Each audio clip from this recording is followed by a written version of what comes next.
السلام عليكم، ازيكم؟ عاملين ايه؟ وحشتوني جدا.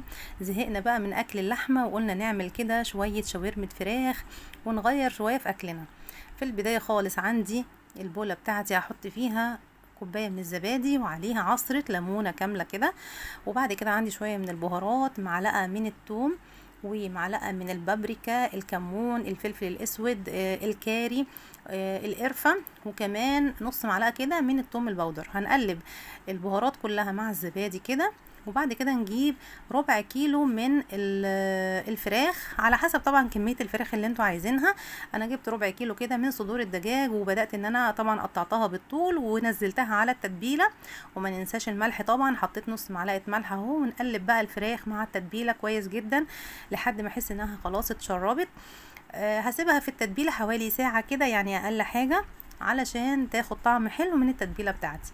وبعد كده هنجيب طاسة على النار ونسخن الزيت شوية كده، يبقى سخن، يعني عشان يدي صدمة حلوة كده للشاورما بتاعتي. ونزلت كل كمية الفراخ في الطاسة، وبدأت ان انا اقلبها لحد ما احس ان هي خلاص، يعني بدأت إن لون الفراخ يبيض شوية، معنى كده ان هي دخلت خلاص في السوا.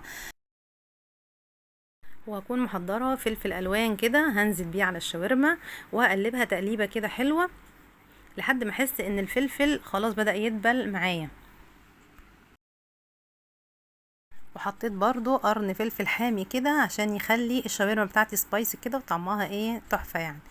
وهنقلب ونسيبهم بقى على النار يستووا مع بعض. تعالوا بقى نعمل صوص الشاورما اللي احنا بنلاقيه في السندوتشات ومش عارفين ايه سر الصوص ده وايه سر الطعم الحلو ده. في البداية خالص عندي كوباية كاملة من الزبادي اهو، وعليها 3 معالق كبار من الطحينة. وبعد كده هبدأ ان انا احط برضو هعصر ليمونة كاملة كده عليهم، ونص معلقة من الثوم المفروم، وعليها برضو نص معلقة من الملح. وما ننساش بقى احط برضو حوالي كده معلقة كبيرة من المايونيز. يعني انا هحط كده بالبركة يعني، بس هو ما يعادل معلقة كبيرة من المايونيز.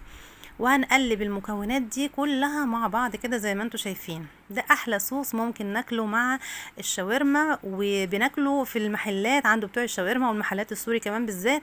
مش عارفين سر الطعم ده ايه، بس هو ده، هي دي طريقته زي ما انتوا شايفين كده. طيب انا عايزه الصوص يبقى سبايسي شويه ومشطشط كده وطعمه حلو، وهبدا ان انا احط نص كميه الصوص اللي عندي، واجيب بقى معلقه كبيره من الشطه وانزلها على الصوص ده، بحيث ان هو يبقى في عندي صوص عادي وفي صوص تاني سبايسي، او يعني مشطشط شويه. الناس اللي بتحب الشطه هنحط لها من الصوص اللي هو ايه المشطشط ده. حطيت نص معلقه شطه كده برضو عشان الشطه اللي عندي حاميه شويه، فقلت ايه نص معلقه كفايه يعني. ونقلبها كده زي ما انتم شايفين. وطبعا كنت محضره بقى بطاطس محمره كده علشان طبعا نبدأ نعمل ايه الساندوتشات مع بعض. طبعا جبنا عيش الشاورما من عند الفطاطري، موجود عنده بيتباع بالكيلو كمان، هتلاقوه متوفر ان شاء الله. هنبدأ ان احنا نجيب الرغيف كده ونبدأ ان احنا نحط يعني نتني حتة صغيرة منه، ونحط بقى من الصوص بتاعنا في الاول، وبعد كده نحط الشاورما بتاعتنا اللي احنا عملناها مع بعض. وبعد ما نحط الشاورما كميه الشاورما اللي احنا عايزينها، عايزه اقول لكم ما تملوش الساندوتش قوي، لان العيش ده بيبقى رقيق كده وما بيستحملش الحشوه، يعني يا دوبك كده عشان احس برضو بطعم العيش وطعم الشاورما من جواه. طبعا حطيت البطاطس عليه، وبعد كده حطيت المايونيز والكاتشب زي ما انتم شايفين كده.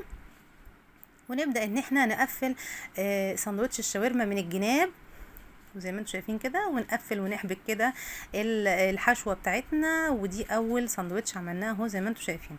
طبعا كل كميه الساندوتشات اللي عندي هنعملها بنفس الطريقه.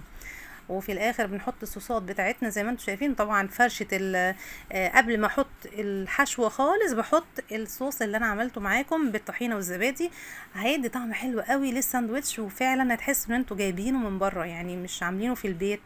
بعد كده نجيب الطاسة ونبدأ ندهنها كده دهنة زيت خفيفة، وطبعا على النار، ونبدأ نحط سندوتشات الشاورما يا دوبك كده تاخد صدمة ولون من كل جانب.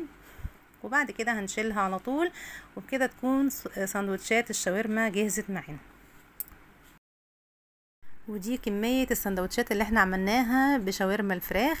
طبعا في عيش فضل معايا، فقلت للولاد خلاص هعمل لكم حاجة حلوة يعني، سندوتشات حلوة بيها. عملت لهم نوتيلا كده وهوريها لكم ان شاء الله في الفيديو اللي جاي. يعني قلت عشان الفيديو ما يطولش عليكم، وبدأت ان انا اقطع اهو سندوتشات الشاورما وبدأت ان انا اقدمها.